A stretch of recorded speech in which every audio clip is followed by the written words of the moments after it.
झारखंड में JPSC JSSC परीक्षा में धांधली के खिलाफ छात्रों का 16वें दिन भी आंदोलन लगातार जारी। थोड़ी ही देर में सरकार के साथ तीसरी दफा होगी बैठक का कल विधानसभा घेराव का भी ऐलान। सीएम योगी आदित्यनाथ ने हर घर तिरंगा यात्रा का किया शुभारंभ। कहा, तिरंगा भारत की आन बान शान का प्रतीक, तिरंगे का सम्मान नहीं करने वालों पर होगी कार्रवाई। इस्तीफे को लेकर पूर्व शिक्षा मंत्री धर्मेंद्र प्रधान का बड़ा बयान। कहा, जेएनसी को गुमराह करने की कोशिश हुई है, मेरे लिए पद जरूरी नहीं था, मैंने पीएम मोदी से मिलकर इस्तीफे की पेशकश की।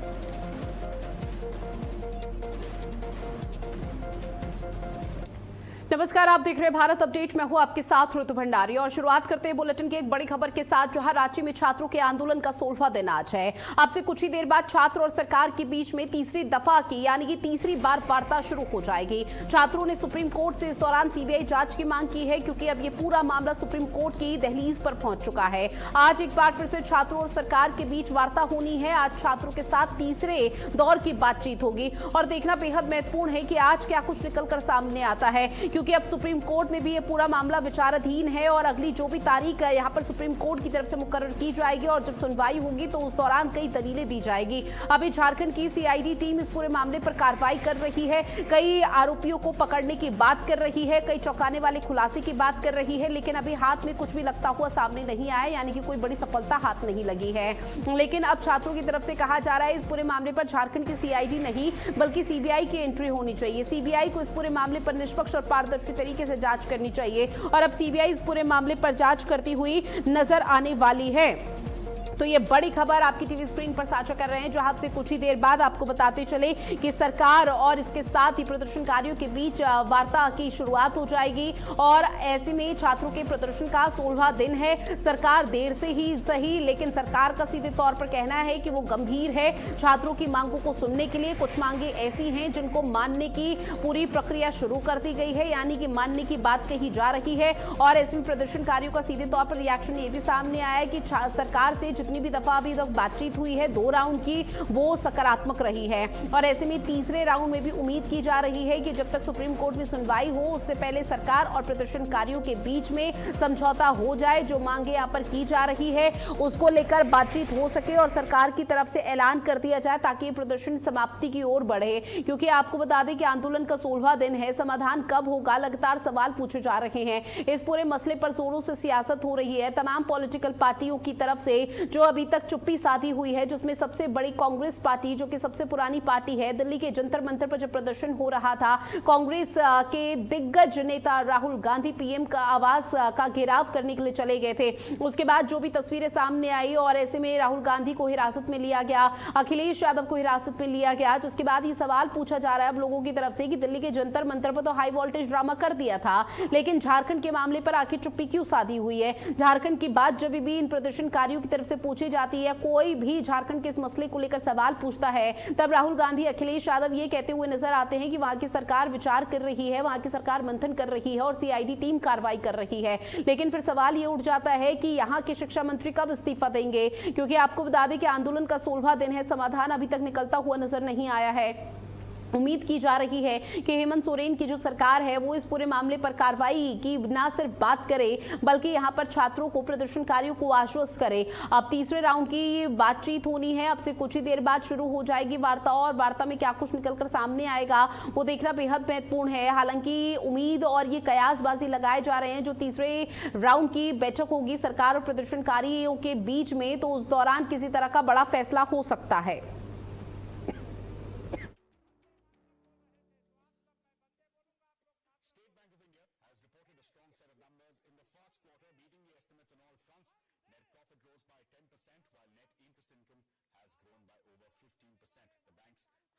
हेमंत सोरेन की सरकार क्या अब छात्रों की मांग पर सहमति यहां पर जताती हुई नजर आएगी। छात्र और सरकार के बीच में वार्ता जो होनी है, क्या सीधे तौर पर समाधान का रास्ता निकलता हुआ नजर आएगा, क्योंकि अभी आगे क्या कुछ होगा इस पर अभी सभी की निगाहें टिकी हुई है, लेकिन कुछ भी अभी तक स्पष्ट नहीं हो पाया कि अब आने वाले समय पर इस प्रदर्शन की रूपरेखा या तस्वीरें कैसी होती हुई नजर आने वाली है, क्योंकि छात्र और सरकार के बीच में अब तीसरे राउंड की यहां पर बातचीत होती हुई नजर आएगी। तो बड़ी खबर लगातार आपकी टीवी स्क्रीन पर साझा कर रहे हैं।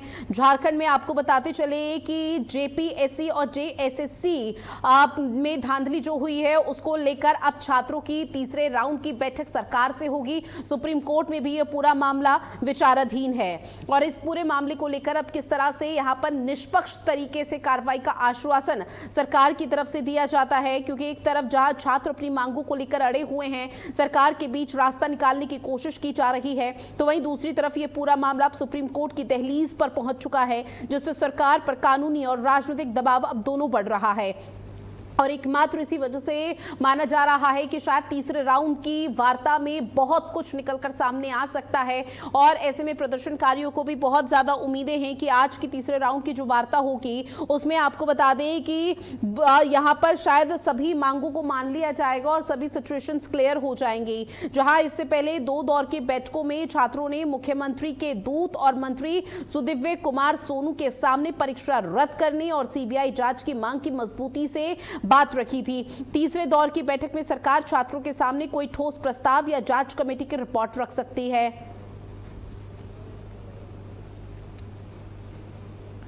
और ऐसे में हेमंत सरकार मानेगी छात्रों की बात, ये सवाल लगातार उठा हुआ है। अब इस पूरे मामले पर सुप्रीम कोर्ट में भी ये पूरा मसला चल रहा है, विचाराधीन है। सुप्रीम कोर्ट में अगली जो तारीख मुकर्रर की गई है वो सुनवाई होगी, तो सुनवाई के दौरान किस तरह की चीजें यहाँ पर देखने को मिल पाती है। इसके साथ ही आपको बता दें कि हेमंत सरकार अब छात्रों की बात मानेगी नहीं मानेगी, क्योंकि सरकार पर इस वक्त राजनीतिक दबाव है, कानूनी तौर पर भी दबाव लगातार बढ़ रहा है और ऐसे में अब आने वाले समय पर क्या कुछ स्थिति यहां पर रहती है उसका इंतजार फिलहाल किया जा रहा है। अब इस पूरे प्रदर्शन की रूपरेखा को आप इन 4 तस्वीरों के माध्यम से समझिए, जहां तीसरे दौर की बातचीत अब से कुछ ही देर बाद सरकार और प्रदर्शनकारियों के बीच में होगी। वहीं 2 बार की जो वार्ता हुई वो बेनतीजा रही। हालांकि सरकार की तरफ से कहा जा रहा था कि जो अभी तक दोनों दौर की बातचीत हुई है वो काफी सकारात्मक रही। कुछ प्रदर्शनकारियों का भी कहना था कि सकारात्मक बातचीत रही है और जो भी उनकी तरफ से मांग रखी गई है उसको सरकार की तरफ से बहुत सही तरीके से और सजग तरीके से सुना गया,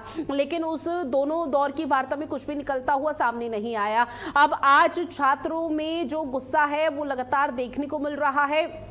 16वां दिन आज हो चुका है और ऐसे में कल सदन की कार्यवाही जो मानसून सत्र है उसका आगाज हो जाएगा और छात्रों की तरफ से ऐलान किया गया है कि कल मार्च की तैयारी है, यानी कि सदन कूच किया जा सकता है। उस दौरान झारखंड का जो सुरक्षा बल है, पुलिस प्रशासन है, उसने भी विशेष तैयारी की है ताकि ये प्रदर्शन किसी भी तरह से उग्र होता हुआ नजर न आए। हालांकि प्रदर्शनकारियों की तरफ से पहले ही इस बात की जानकारी दे दी गई है कि राष्ट्रीय राजधानी दिल्ली में जो तस्वीरें प्रदर्शन को लेकर, सदन कूच को लेकर सामने आई थी वो झारखंड में देखने को नहीं मिलेगी। सभी गरिमा यहां पर रखी जाएगी सदन की भी, और छात्रों के इस प्रदर्शन को किसी भी तरह से अव्यवस्थाओं में ना बांटा जाए, कोई पॉलिटिकल पार्टी यहां पर बहलाने फुसलाने का काम ना करे और इसके साथ ही तमाम ऐसी व्यवस्थित तरीके से चीजें की गई है कि हर चीज सही तरीके से चले, सुचारू रूप से चले, उसको लेकर विशेष तैयारी की बात कही जा रही है।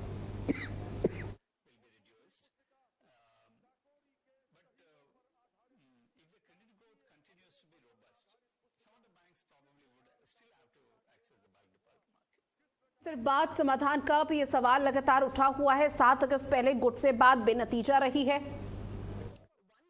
दूसरे गुट से बात भी बेनतीजा रही है। अब 9 अगस्त की तारीख जहां पहले गुट से दोबारा बात होगी।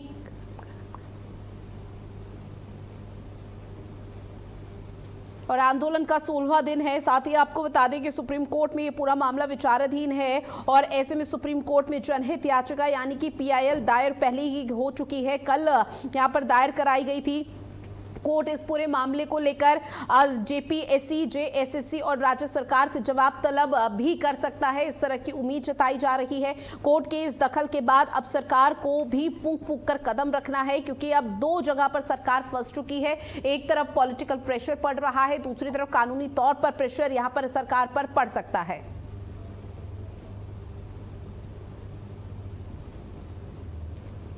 और इसी पर चर्चा करने के लिए हमारे साथ वरिष्ठ पत्रकार सुजीत कुमार हमारे साथ फोन लाइन पर जुड़े हुए हैं। सुजीत, फिलहाल क्या ये समझा जाए कि तीसरे राउंड की जो बातचीत रहेगी वो उसमें किसी तरह का परिणाम, किसी तरह का सफल नतीजा निकलता हुआ सामने आ सकता है, क्योंकि सरकार इस वक्त दो गुटों में बंट चुकी है और ऐसे में कानूनी तौर पर भी प्रेशर है और राजनीतिक तौर पर भी प्रेशर लगातार सरकार पर पड़ रहा है। जी बिल्कुल, देखिए छात्रों की अगर बात को समझे तो अभी तक 2 राउंड की वार्ता हो चुकी है और ये समझना भी जरूरी है कि जयपाल सिंह स्टेडियम में 2 गुटों का प्रदर्शन चल रहा है। एक वो गुट है जेकेएमएल का जिसके विधायक है जयराम महतो और उनके पार्टी के चिन्ह पर भी चुनाव लड़ चुके थे देवेंद्र नाथ महतो, जो 8 दिनों से भूख हड़ताल पर बैठे हुए हैं और कल देर रात उनकी तबीयत भी बिगड़ने के बाद से धरना स्थल पे ही उनका सलाइन के माध्यम से इलाज किया जा रहा है। तो एक ये गुट है जिसको राजनीतिक संरक्षण भी प्राप्त है और एक दूसरा गुट भी जयपाल सिंह स्टेडियम में प्रदर्शन कर रहा है जो सिर्फ छात्रों का है। यानी वैसे छात्र जो लगातार जेपीसी के एग्जाम देते आ रहे हैं और उनका गुट है। तो 2 गुट है और दोनों गुटों से अभी तक अलग अलग समय पे सरकार के जो प्रतिनिधि मंडल है उनसे वार्ता हुई है। वार्ता होने के बाद से जब मीडिया से बात करते हैं, चाहे सरकार का प्रतिनिधि मंडल हो या छात्रों का प्रतिनिधि मंडल हो, दोनों की तरफ से ये बातें सामने आती है कि बातचीत जो है वो सकारात्मक दिशा में जा रही है।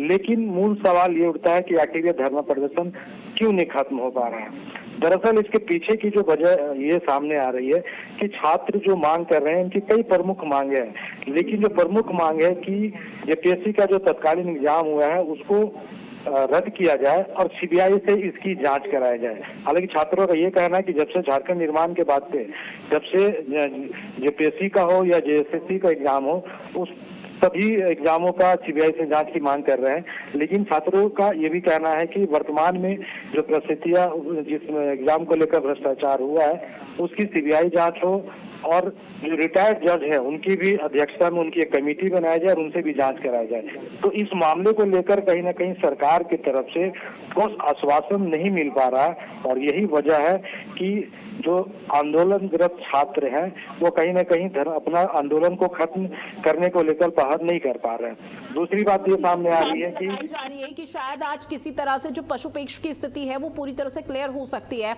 लेकिन जरा आपसे ये भी जानेंगे पॉलिटिकल पार्टियों के क्या रिएक्शन सामने आ रहे हैं। विपक्ष की भूमिका वहां पर बीजेपी निभा रही है और इस प्रदर्शन को कहीं ना कहीं देश की राजधानी जो जंतर मंतर पर स्थिति बनी थी उसको लेकर भी जोड़ा जा रहा है। कहीं ऐसा ना हो कि कल जब छात्र और प्रदर्शनकारियों की तरफ से पैदल मार्च निकाला जाए तो ये प्रदर्शन उग्र हो जाए और कोई भी यहां पर अराजक तत्व पहुंच जाए इस प्रदर्शन को बदनाम करने के लिए।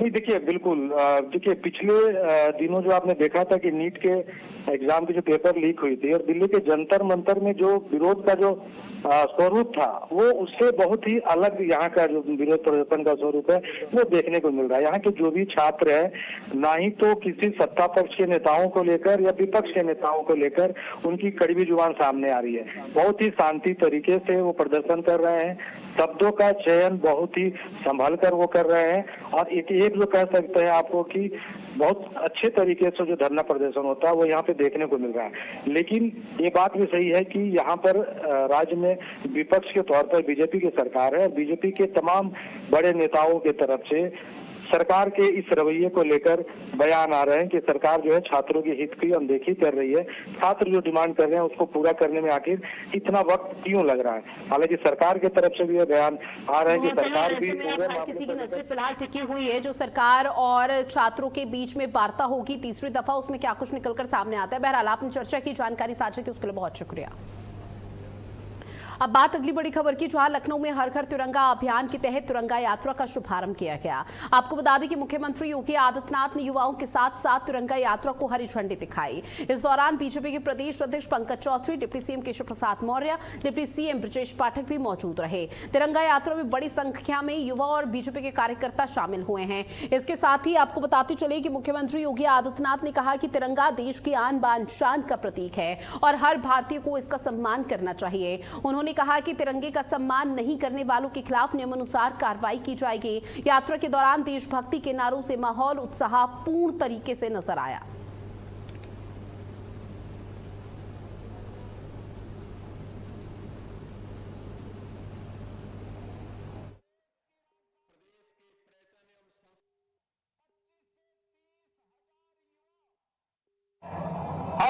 युवा देश की हर चुनौती का सामना करने की सामर्थ्य रखता है और उस सामर्थ्य के प्रतीक इस युवा ऊर्जा को आगे बढ़ने के लिए एक उचित प्लेटफॉर्म प्राप्त हो, वो अपने परंपरागत पाठ्यक्रम के साथ साथ देश और समाज की उन चुनौतियों का भी सामना करने का आरंभ किया जा रहा है। यह हमारा सौभाग्य है। प्रदेश की राजधानी में आज 25 से 30 हजार युवा इस तिरंगा यात्रा में सहभागी बनकर के राष्ट्र प्रथम और तेरा वैभव अमर रहे मां, हम दिन 4 रन रहे न रहे के इस संकल्प को लेकर के जिन हुतात्माओं ने राष्ट्र के प्रति अपना सर्वोच्च बलिदान दिया, उन सभी के प्रति कृतज्ञता ज्ञापित कर रहा है। बहन और भाइयों, आज का दिवस हम सबको इस बारे में प्रेरणा देता है। जो कार्य 1947 के तक। और चलिए अब सीधा आपको राजधानी लखनऊ लिए चलते हैं। योगी आदित्यनाथ क्या कुछ कह रहे हैं वो सुनिए। लखनऊ की महापौर श्रीमती सुषमा खड़गवाल जी, माननीय सांसद श्री ब्रजलाल जी, माननीय विधायकगण, आज के इस कार्यक्रम में उपस्थित भारत की युवा ऊर्जा के केंद्र, मेरे सभी उपस्थित युवा साथियों, आज काकोरी 10 एक्शन की 101वीं पावन तिथि है। इस अवसर पर भारत माता के जिन महान सपूतों ने ब्रिटिश हुकूमत की चूलों को हिला करके उन्हें चुनौती दी थी कि भारत की धरती गुलामी को हरगिज नहीं बर्दाश्त करेगी, और इसके लिए इन सभी महान क्रांतिकारियों ने 1857 के प्रथम स्वातंत्र समर से लेकर के 1942 के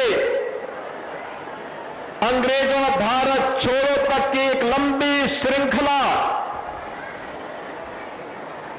प्रदेश और देश के अंदर आजादी के लिए खड़ी की थी।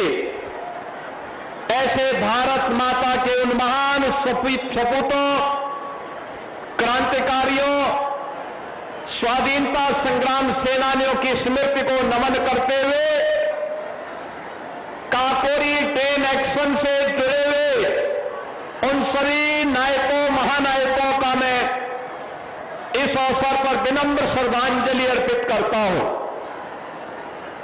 बहनों और भाइयों, 9 अगस्त 1925 इसी स्थान पर पंडित राम प्रसाद बिस्मिल,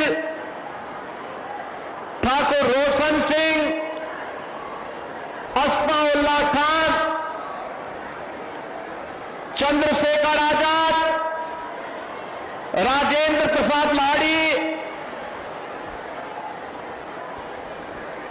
जैसे महान क्रांतिकारियों के नेतृत्व में भारत के लोगों की गाड़ी कमाई को लूटकर जो अंग्रेज ब्रिटेन ले जाना चाहते थे,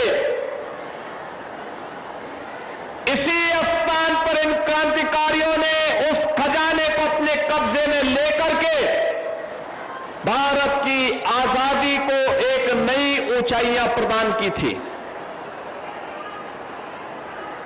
आजादी के इस पूरे अभियान के दौरान आज मुझे सौभाग्य मिला है कि उनमें से बहुत सारे ऐसे चेहरों को उनकी वर्तमान पीढ़ी को हमें इस मंच पर सम्मानित करने का अवसर प्राप्त हुआ है।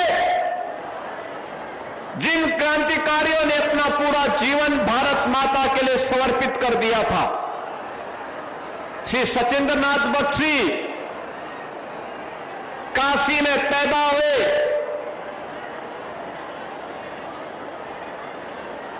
आजीवन कारावास की सजा हुई।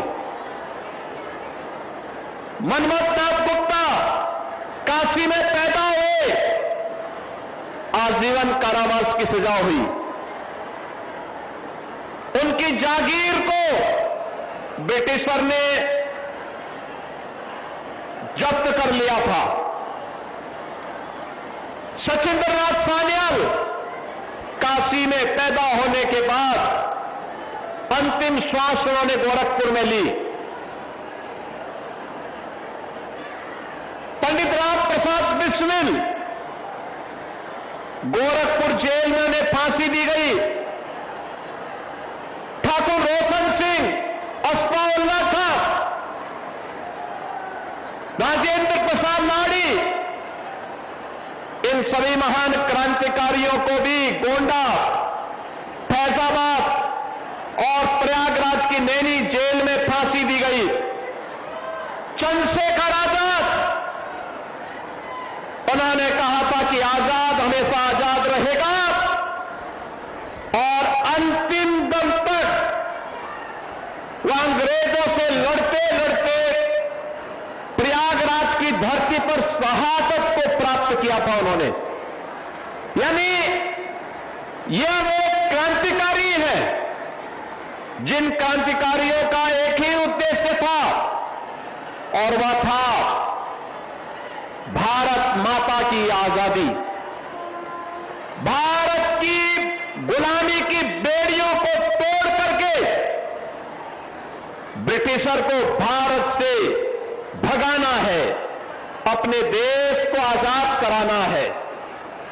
बहन और भाइयों, जब हम काकोरी 10 एक्शन की इस 101वीं तिथि का आयोजन यहां पे काकोरी के ऐतिहासिक स्थल पर कर रहे हैं, तब हमें इस बात को याद रखना होगा, ब्रिटिशर ने इसे डकैती कहा। दुर्भाग्य से स्वतंत्र भारत में भी जिन लोगों के हाथों में सत्ता आई, उन्होंने भी काकोरी डकैती कांड के नाम पर इस घटना के क्रांतिकारियों को अपमानित करने का काम किया था। वो भी लगातार, चाहे वह काकोरी 10 एक्शन की घटना हो, चाहे वह चोरी चोरा की घटना हो, इन सबको इन लोगों के द्वारा कंतर आंकने का प्रयास हुआ। और उस समय तो 1922 में जब चोरी चोरा की घटना गोरखपुर में घटित हुई थी, कांग्रेस ने आंदोलन स्थगित कर दिया, मुंह मोड़ लिया। चोरी चोरा की घटना में महामना पंडित मदन मोहन मालवीय जी ने मुकदमा लड़ा था क्रांतिकारियों की ओर से, और यहां पे बहुत सारे क्रांतिकारी ऐसे थे जिन्हें आजीवन कारावास की सजा हुई, और सजा कराने वाला कोई और नहीं, लखनऊ के ही कांग्रेस के 2 नेता थे जो वकालत करते थे। दुर्भाग्य से शर्मनाक तरीके से उन्होंने उनके खिलाफ पैरवी की, और आजादी के बाद भी इन क्रांतिकारियों को जो सम्मान मिलना चाहिए था, सचिंद्र नाथ बख्शी उनमें से एक महान क्रांतिकारी थे, मनमथ नाथ गुप्ता उनमें से एक क्रांतिकारी थे जिनको सजा कराने का पाप किसी और ने नहीं, उस समय के कुछ कांग्रेसी नेताओं ने किया था। बहनों और भाइयों, भारत गुलाम ऐसे ही नहीं हुआ, भारत की गुलामी के कारण से हमारी आपसी फूट, हमारे साथ होने वाले खड़ियन और ये फूट आज भी जाति के नाम पर, क्षेत्र के नाम पर, भाषा के नाम पर भारत को कमजोर करने वाली ताकतें लगातार कर रही हैं। हमारे खिलाफ होने वाले खड़ियन ये षड्यंत्र आज इसका एक तीसरा माध्यम भी सोशल मीडिया का प्लेटफॉर्म हो गया है। जितने भी भारत विरोधी ताकतें हैं, उनके द्वारा इस प्लेटफॉर्म का दुरुपयोग करते हुए भारत के खिलाफ अफवाह पैदा करना, दुरुपयोग करना और उस षड्यंत्र के माध्यम से समाज को गुमराह करने की स्थिति पैदा करने का कुत्सित प्रयास भी हो रहा है। याद रखना, जिन लोगों ने आपको अपने क्रांतिकारियों से दूर रखा, अपने नायकों से दूर रखा, उन्होंने भारत की युवा पीढ़ी के साथ सबसे बड़ा अन्याय किया। याद करिए, अपने नायकों पर गौरव की अनुभूति का अवसर न देना किसी भी नौजवान के लिए उसके आदर्श से उसे विमुख करने जैसा होता है, उसको गौरव के क्षणों से उसे विमुख करने जैसा होता है, उसके प्रेरणा के स्रोत को कुंद करने जैसा होता है। और यह पाप आजादी के बाद जिन लोगों ने सत्ता संभाली, उनके द्वारा लगातार उस समय के क्रांतिकारियों को अपमानित किया जाता रहा। पंडित राम प्रसाद बिस्मिल का नाम ना आने पाए, ठाकुर रोशन सिंह का नाम ना आने पाए, असफाउल्लाह खां का नाम वर्तमान पीढ़ी न जान पाए, चंद्रशेखर आजाद का नाम लोग न जानने पाए, और इसी प्रकार की तमाम अन्य शास्त्रें, वीर सावरकर के नाम पर वीर सावरकर का नाम लोग न जान पाए, भगत सिंह का नाम न जान पाए, राजगुरु और सुखदेव जैसे क्रांतिकारियों का नाम लोगों की स्मृति में न हो, इसके लिए संस्थाओं का नाम भी इन क्रांतिकारियों के नाम पर नहीं हुआ। लगातार साजिश की गई, रानी लक्ष्मीबाई के नाम पे कोई भव्य स्मारक न बने, वीरांगना उदा देवी पासी के नाम पर कोई स्मारक और कोई भवन का निर्माण न हो जाए, वीरांगना अवंतीबाई लोधी के नाम पर या वीरांगना झलकारी बाई कोरी के नाम पर कोई स्मारक न बन जाए, इसके लिए आजादी के बाद लगातार षड्यंत्र होते रहे। बहनों और भाइयों, हम सब आभारी हैं प्रधानमंत्री मोदी जी के, जिन्होंने 2014 में देश की सत्ता संभालने के बाद भारत की आजादी के वास्तविक नायकों को सम्मान देना प्रारंभ किया। भारत की आजादी के उन पौधाओं का स्मरण किया, बाबा साहब भीमराव अम्बेडकर से जुड़े हुए पंच तीर्थों का निर्माण हो, वीर सावरकर का भव्य स्मारक के निर्माण का कार्य हो, या फिर पंडित राम प्रसाद बिस्मिल, ठाकुर रोशन सिंह और असफाउल्लाह खां के नाम पर उनके स्मारक निर्माण के कार्यक्रम को आगे बढ़ाने का कार्य हो, और काकोरी डकैती नहीं बल्कि काकोरी ट्रेन एक्शन नाम देकर के मोदी जी ने इन महान क्रांतिकारियों को सम्मान देने का काम किया है। आज इन क्रांतिकारियों के नाम पर डाक टिकट जारी हो रहे हैं, आज इन क्रांतिकारियों के नाम पर संस्थाओं के नाम रखे जा रहे हैं। नहीं तो आजादी के बाद एक ही परिवार और एक ही खानदान के नाम पर सभी नामकरण होते थे, किसी और का नाम नहीं आता था। और आज के इस अवसर पर जब हम काकोरी ट्रेन एक्शन से जुड़ी हुई इस महत्वपूर्ण आजादी की लड़ाई के पड़ाव की ओर ध्यान देते हैं, आपने यहां पर अभी इस नाट्य श्रृंखला को देखा है, और इस नाट्य श्रृंखला के अग्रिम कड़ी के रूप में मैं आपका आह्वान करूंगा, हम सब अपने क्रांतिकारियों को देखें, ढूंढें।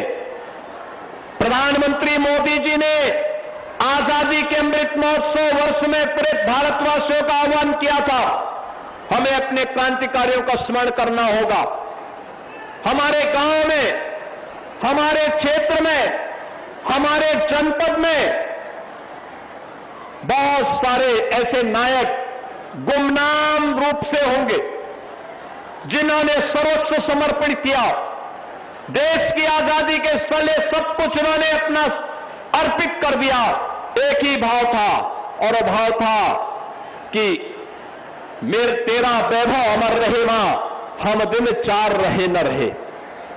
लेकिन तेरा वैभव अमर रहे मां का भाव आजादी के बाद सत्ता लोलुप इन लोगों ने केवल अपने वैभव तक सीमित कर दिया है। परिणाम क्या रहा? क्रांतिकारियों को भुला दिया गया, पाठ्यक्रमों में उनको स्थान नहीं दिया गया, उनसे वंचित किया गया। और उसके बाद षड्यंत्र पर षड्यंत्र, देश के खिलाफ, समाज के खिलाफ बांटने की साजिश फिर से प्रारंभ हुई है। मैं आप सबका आह्वान करूंगा, इन महान क्रांतिकारियों ने देश के लिए लड़ाई लड़ी थी, देश की आजादी इनके लिए सर्वोपरि था, और उस आजादी के लिए उन्होंने जो कार्य किया, आज उन्हीं की स्मृति को जीवंत बनाए रखने के लिए हम लोगों ने शताब्दी महोत्सव का जो आयोजन काकोरी में किया था, अनेक कार्यक्रम आयोजित हुए थे। उन कार्यक्रमों की श्रृंखला में आज उसका समारोह कार्यक्रम है। पिछले एक वर्ष में अनेक कार्यक्रम इन क्रांतिकारियों की स्मृति में आयोजित किए गए। बहनों और भाइयों, आज इन क्रांतिकारियों के प्रति सम्मान देने के लिए मंच पर हम लोगों ने काकोरी ट्रेन एक्शन से जुड़े हुए जो परिवार थे, उन परिवार के सदस्यों से जुड़े हुए वर्तमान पीढ़ी को यहां पे सम्मानित तो किया ही, स्वतंत्र भारत में भी देश की सुरक्षा के लिए अपना बलिदान देने वाले ऐसे वीर सैनिकों के परिवारजनों को भी हम लोगों ने यहां पे सम्मान दिया है। मैं आज के अवसर पर भारत माता के इन सभी महान सपूतों की स्मृतियों को नमन करते हुए उन्हें विनम्र श्रद्धांजलि अर्पित करता हूं। उनके परिवार के सभी सदस्यों को और वर्तमान पीढ़ी का अभिनंदन करता हूं। आप सभी का भी मैं हृदय से अभिनंदन करता हूं, और आप सबको इस बात के लिए आह्वान करता हूं कि विकसित और आत्मनिर्भर भारत की परिकल्पना साकार तब होगी जब हम सबके मन में राष्ट्र सर्वोपरि का भाव होगा। अपनी भाषा, अपनी मातृभूमि, अपना स्वदेशी प्रोडक्ट, इन सब के बारे में भाव हमारे बीच में होना चाहिए, और उस भाव को हम जागरूक करें, उसे आगे बढ़ाएं। 15 अगस्त को यह देश अपना 6वां स्वाधीनता दिवस का आयोजन करेगा। इस दौरान भारत के आन बान शान के प्रतीक भारत का तिरंगा हर घर में लहराना चाहिए। वंदे मातरम का गान हर संस्था में होना चाहिए।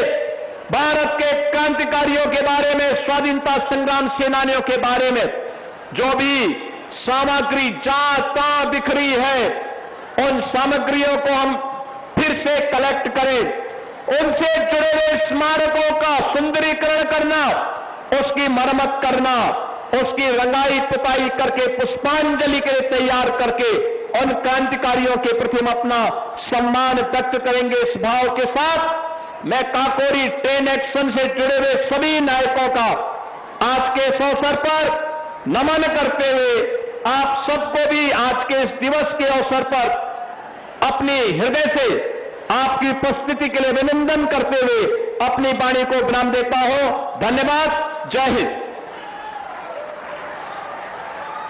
भारत माता की, भारत माता की, भारत माता की। वंदे वंदे वंदे। रात को आपने सुना जहां काकोरी ट्रेन एक्शन शताब्दी समारोह का आयोजन था। योगी आदित्यनाथ, दोनों डिप्टी सीएम और तमाम दिग्गज यहां पर पहुंचे, और इसके साथ ही 15 अगस्त को लेकर एक बार फिर से हर घर तिरंगा यात्रा का आह्वान यहां पर करते हुए सीएम योगी आदित्यनाथ नजर आए हैं। उन्होंने सीधे तौर पर कहा कि हर घर तिरंगा यात्रा चल रही है और 15 अगस्त को हर कोई वंदे मातरम का गान अपने घर, संस्थान, कार्यालय, प्रतिष्ठानों में जरूर करें और अपने घरों की छतों पर एक तिरंगा जरूर लगाएं।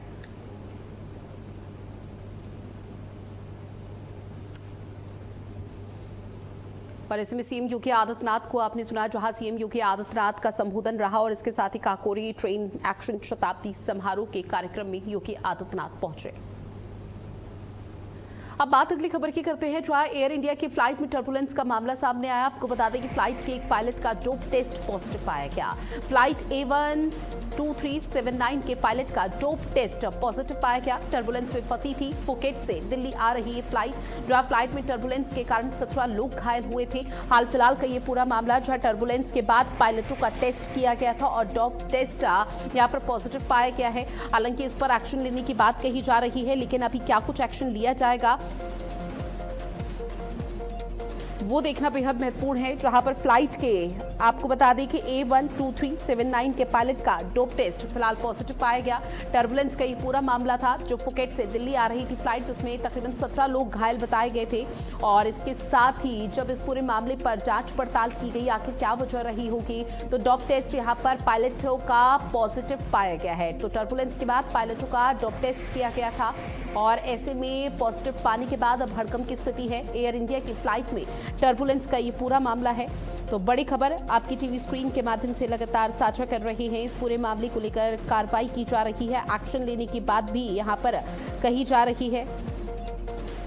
फ्लाइट A12379 का ये पूरा टर्बुलेंस का मामला है, जहां फुकेट से दिल्ली आ रही थी फ्लाइट। टर्बुलेंस के मामले की वजह से 17 लोग घायल हुए थे और अब ऐसे में पायलटों का जो डोप टेस्ट कराया गया उसमें पॉजिटिव पाया गया। अब इस पूरे मामले पर किस तरह से एक्शन लिया जाता है, क्या कुछ कार्रवाई की जाती है, इस पर फिलहाल सभी की नजरें हैं।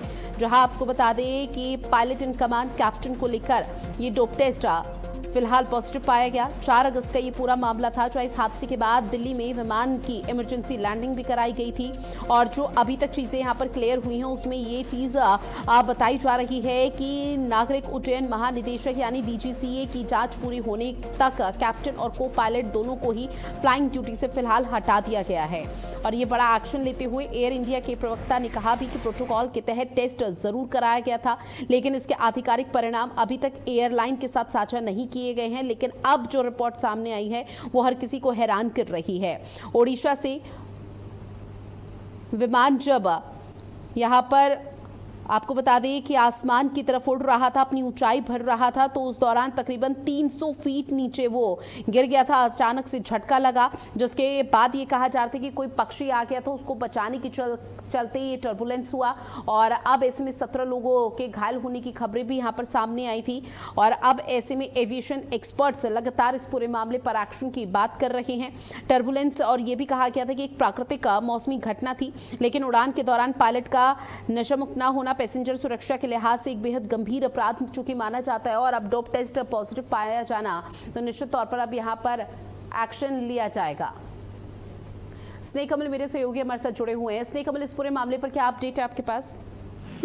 जी बिल्कुल, एयर इंडिया की जो विमान जो है 4 अगस्त को थाईलैंड से फुकेट से दिल्ली आ रही, जिसमें जो है टर्बुलेंस हुआ था, एक बड़ा टर्बुलेंस, 17 लोग घायल हो गए थे। अब जो रिपोर्ट आई उसके मुताबिक पायलट का जो डोप टेस्ट दिल्ली पहुंचने के बाद लिया गया था, उसमें डोप टेस्ट में पॉजिटिव है। अब पॉजिटिव का मतलब है कि पायलट ने किसी नशीले पदार्थ का सेवन किया था। हालांकि एयर इंडिया ने अभी इसकी पुष्टि नहीं की है, लेकिन तमाम रिपोर्टें ऐसी आ रही है जिसमें ये साबित होता है कि एयर इंडिया की फ्लाइट नंबर AI 2379 की फ्लाइट जो टर्बुलेंस यानी तेज हवा फंस गई थी और अचानक 300 फीट नीचे आ गया था। इस फ्लाइट में 135 यात्री और 8 क्रू मेंबर थे। फिलहाल जांच जारी है। एहतियातन क्रू को उड़ान की ड्यूटी से हटा दिया गया है, लेकिन जो रिपोर्ट आई है उसके मुताबिक हम कह सकते हैं कि डोप टेस्ट में जो पायलट में जो है डोप टेस्ट पॉजिटिव है।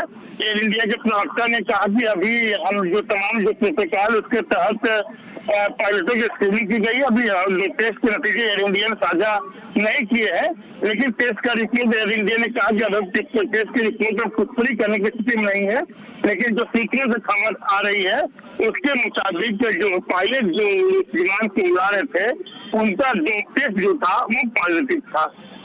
कि देखिए, गंभीर अपराध माना जाता है जब फ्लाइट यहाँ पर उड़ान भर रही है और पायलट का यहाँ पर जिस तरह से आपने भी जिक्र किया कि नशा या ड्रग्स किसी तरह की चीज यहाँ पर ली गई होगी, तभी डोप टेस्ट यहाँ पर पॉजिटिव पाया गया है। तो अब ऐसे में फिलहाल एविएशन की तरफ से जो एक्सपर्ट्स हैं उनकी तरफ से क्या कुछ एक्शन दिया जा सकता है? फिलहाल तो अभी जानकारी यही सामने आई कि पायलट और को पायलट को उनके पद से हटा दिया गया।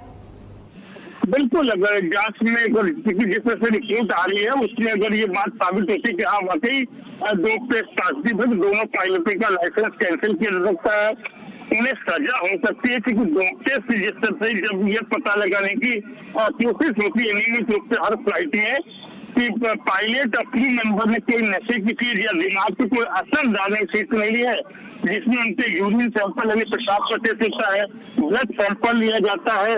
इसके अलावा जो लैब में पता लगा जाता है कि इसमें शराब है, गांजा है, कैनाबिस है, cocaine, heroin, drugs, sleeping pills, दिमाग पर असर डालने दवाएं, ये तमाम चीजें होती जिनका टेस्ट होता है।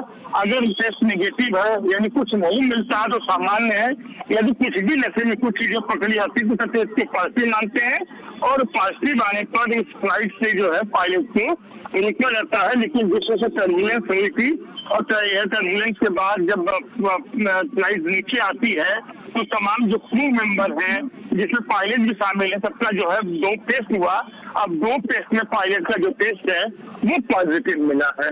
और देखिए ऐसे में अभी तक जो जानकारी फिलहाल स्नेक कमल सामने आई है वो ये भी जानकारी है कि कैप्टन के शरीर में साइको एक्टिव पदार्थ यानी कि नशीला तत्व हुआ जिसकी पुष्टि यहाँ पर पाई हुई है और यात्रियों की सुरक्षा के साथ एक बहुत बड़ा खिलवाड़ हो सकता था। 17 यात्री इसमें घायल बताए जा रहे हैं, लेकिन एक बहुत बड़ा हादसा हो सकता था। भले ही वक्त रहते वो हादसा टल चुका है, लेकिन अब इस पूरे मामले पर खुद यहाँ पर एयर इंडिया की तरफ से क्या कोई सख्त कदम उठाया जाएगा या फिर मंत्रालय नागरिक उड्डयन मंत्री की तरफ से कोई बड़ा एक्शन लिया जा सकता है? न सिर्फ पायलट को पायलट बल्कि और भी आला अधिकारियों पर गाज गिर सकती है।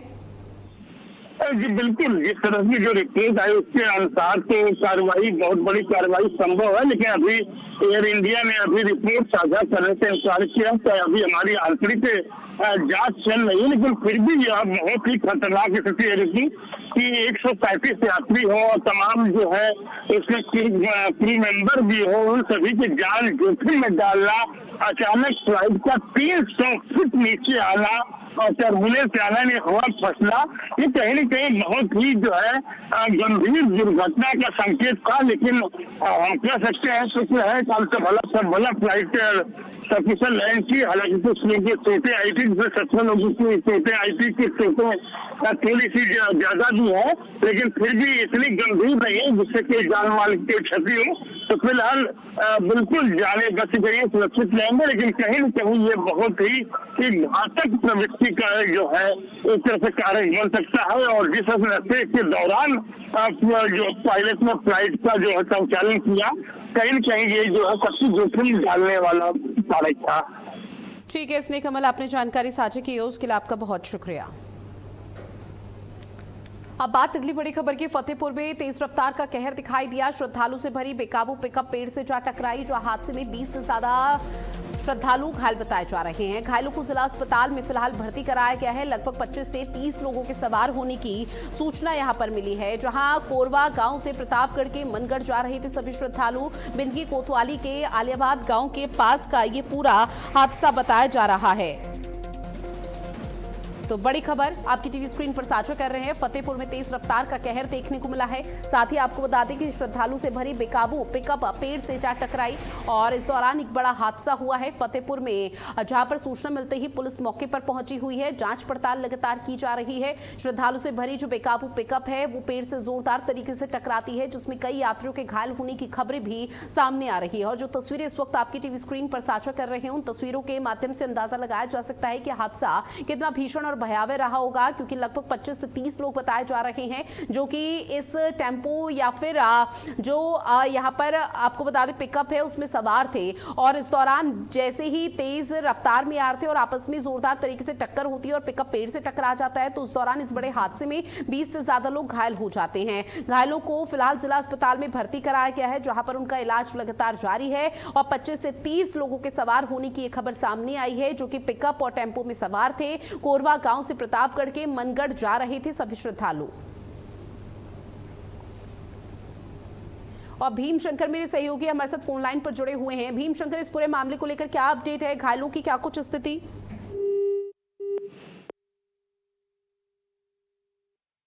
चलिए फिलहाल उनसे संपर्क साधने का प्रयास एक बार फिर से करेंगे और ऐसे में आप तक साझा करें कि किस तरह की स्थिति यहाँ पर देखने को मिल रही है।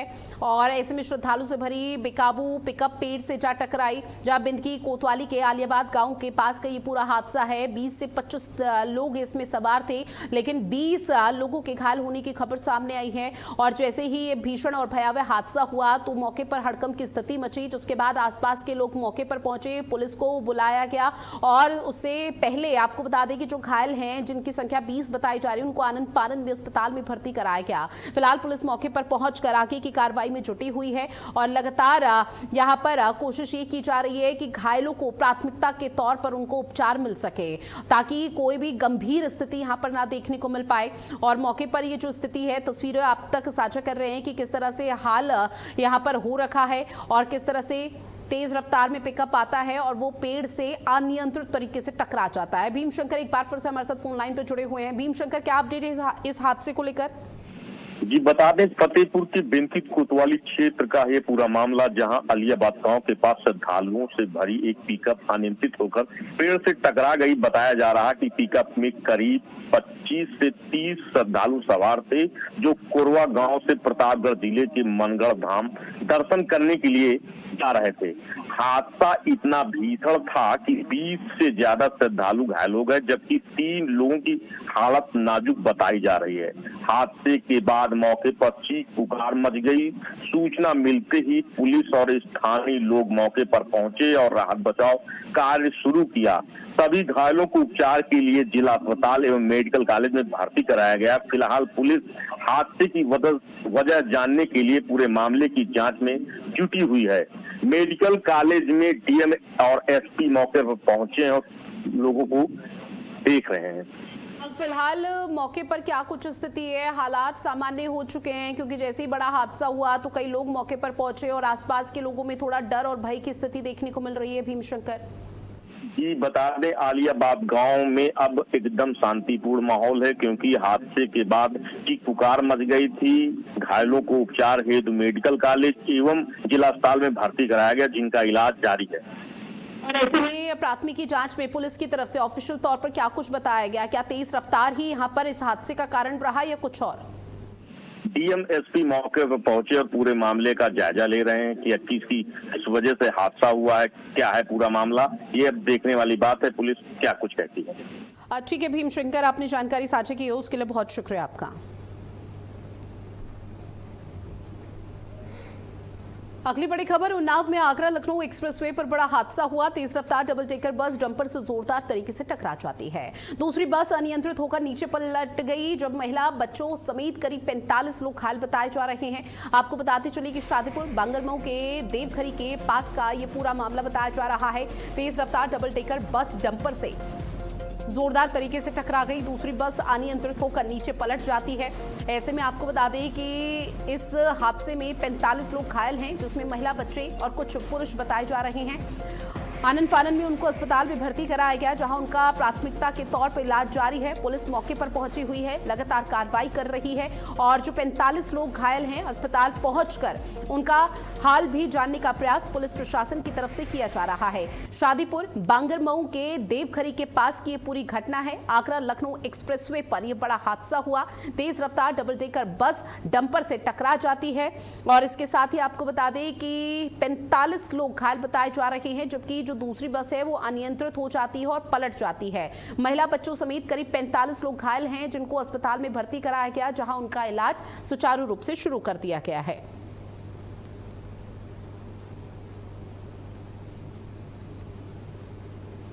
तो तस्वीरें आपकी टीवी स्क्रीन पर साझा कर रहे हैं, जहां आपको बता दें कि अस्पताल के बाहर फिलहाल हड़कंप की स्थिति मची हुई है। जो परिजन है वो मौके पर पहुंचे हुए हैं, घायलों का हालचाल यहां पर जान रहे हैं और इसके साथ ही पुलिस मौके पर पहुंचकर लगातार हादसे का कारण पता करने की कोशिश में यहाँ जुटी हुई है, क्योंकि ये जो दूसरी बस थी डबल डेकर बस यहाँ पर पलट जाती है। महिला, बच्चों समेत करीब 45 लोग घायल बताए जा रहे हैं और इस दौरान आसपास के लोग मौके पर पहुंचे, पुलिस भी मौके पर पहुंची। घायलों को सबसे पहले अस्पताल में भर्ती कराया गया, जहां उनका इलाज शुरू कर दिया गया और पुलिस की तरफ से सभी घायलों से यहां पर बातचीत की जा रही है, उनका हाल जाना जा रहा है ताकि उनके परिजनों को यहां पर जानकारी दी जा सके और मौके पर उनके परिजन पहुंच सके।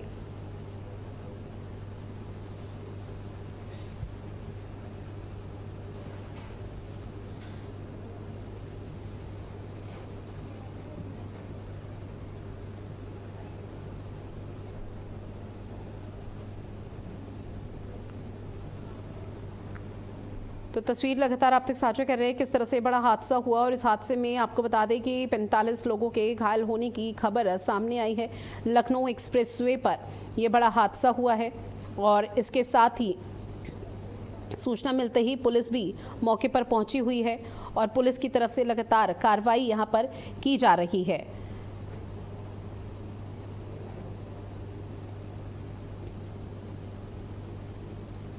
और देखिए दो तस्वीरें आपकी टीवी स्क्रीन पर साझा कर रहे हैं जहां उन्नाव और फतेहपुर में बड़ा हादसा हुआ। उन्नाव में किस तरह से डबल डेकर बस पलट जाती है, 45 से 50 लोगों के घायल होने की खबर, जहां पर उनका इलाज अस्पताल में जारी है। वहीं फतेहपुर में भी आपको बताया कि किस तरह से ये बड़ा हादसा हुआ और तेज रफ्तार दोनों ही हादसों का मुख्य कारण बताया जा रहा है। जहां फतेहपुर में 20 लोग घायल हो गए और पिकअप में आपको बता दें कि 25 से 30 लोग सवार थे, जहां पर 20 लोगों के घायल होने की खबर सामने आई है। और ऐसे में जो आज रविवार का दिन है वो हादसों की वजह से पहचाना जा रहा है, क्योंकि न सिर्फ उन्नाव फतेहपुर बल्कि अलग अलग जगहों पर कई बड़े हादसे हो चुके हैं। और इसके साथ ही उन्नाव में 45 से 50 लोगों के घायल होने की खबर, तो वहीं फतेहपुर में 20 लोग घायल हुए हैं, जहां दोनों ही जगहों पर घायलों का इलाज लगातार किया जा रहा है। और अभी कोई ज्यादा गंभीर सिचुएशन यहां पर सामने नहीं आई है और स्थिति को फिलहाल सामान्य पुलिस की तरफ से कर लिया गया है, लेकिन घायलों के परिजनों को लगातार जानकारी दी जा रही है। घायलों के परिजनों के बारे में लगातार यहां पर सूचना इकट्ठा पुलिस की तरफ से की जा रही है, ताकि उनके परिजनों को इत्तला किया जाए, उनके परिजनों को बताया जाए, जानकारी साझा की जाए, ताकि वो अस्पताल पहुंचे। और यहां पर आगे की कार्रवाई में भी पुलिस लगातार जुटी हुई है। तो ये दो तस्वीरें आपकी टीवी स्क्रीन पर लगातार साझा कर रहे हैं, जहां उन्नाव में एक बड़ा हादसा हुआ। डबल डेकर बस जोरदार तरीके से, तेज रफ्तार तरीके से पिकअप से टकरा जाती है, जिसकी चपेट में तकरीबन 45 से 50 लोग बताए जा रहे हैं जो घायल हुए हैं। और ऐसे में फतेहपुर में भी एक बड़ा हादसा हुआ। फतेहपुर में 20 लोगों के घायल होने की खबर सामने आ रही है।